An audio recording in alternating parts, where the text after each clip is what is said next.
The story of the Bible begins with God creating a beautiful world and then sharing it with all of his creatures. And he appoints Adam and Eve to rule it on his behalf. And God gives them access to his wisdom and life, but then tells them that there's one tree they can't eat from because it will lead to death. So they have a choice about how to rule with God. This kind of feels like a test. Well, that's because it is a test. But isn't that kind of cruel for God to test them? Well, not all tests are bad. Let's say there's a king who chooses you to fulfill a royal task because he wants to know if you are trustworthy. Well, I guess that's a test, but really it's an opportunity to do something important and noble. Right, but then let's say there's a rebel who hates the king and you. And he tries to convince you that you would be better off not doing what the king asks. Well, the rebel is setting a trap. Right, so a test could be an opportunity or a trap. And the difference is whether the one testing you has your best interests in mind. I see. And both types of tests appear in the beginning of the Bible. God tells them to eat of the tree of life and not the forbidden tree. Yeah, this is God's test of loyalty. God wants to rule the world with humans as his partners, which means they will need to trust his wisdom over their own. But then a rebel comes and tests them to eat of that other tree. Right, the rebel seizes this opportunity and twists it, so he can lead the humans into exile and ultimately death. He turns the test into a trap. But after the humans fail, God promises that one day a human will come who will pass the test and defeat the snake. And as the story moves on, God gives a couple named Abraham and Sarah an opportunity to trust him by leaving their family behind, to go to a new land where God will use them to restore his blessing to all people. So this is a test. And at first, things go well. But Abraham quickly fails. He lies to protect himself, and then he and Sarah scheme to get a son their own way by abusing one of their servants. Definitely not passing the test. But God doesn't give up on Abraham. He gives him one final opportunity, a test to prove his loyalty.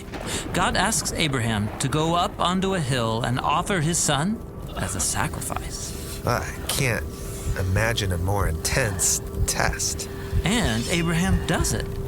But in the last moment, God stops him and provides a substitute animal in the place of his son.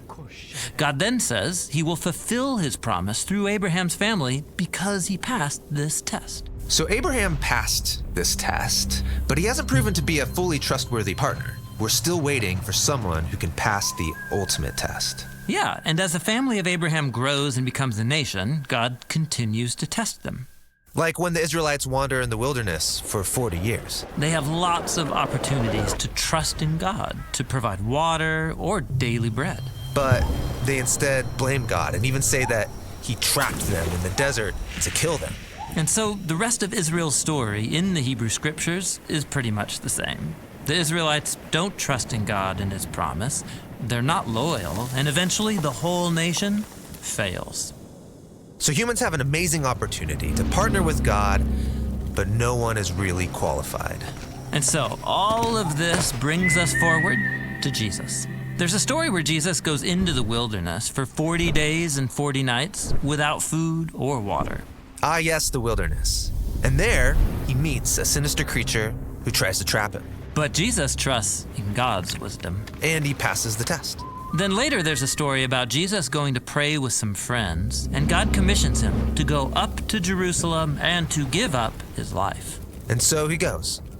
And on the night of his arrest, Jesus took his friends and went to a garden. And he told them to pray because tonight, he said, is the great test. And he prayed to God, please let this test pass from me, but not my desire, rather may your desire be done. In this garden, Jesus shows us what passing the test looks like. He trusted in God's wisdom, he loved others more than himself, and he confronted evil with good. Even though it cost him his life. Right. Jesus offered his own life as a sacrifice to cover for all of the failed tests of his people Israel and of all humanity. Jesus passed the ultimate test on behalf of us all. This is amazing. But that doesn't mean everything is gonna be great in our lives. I mean, let's be honest, we're gonna face our own tests every day.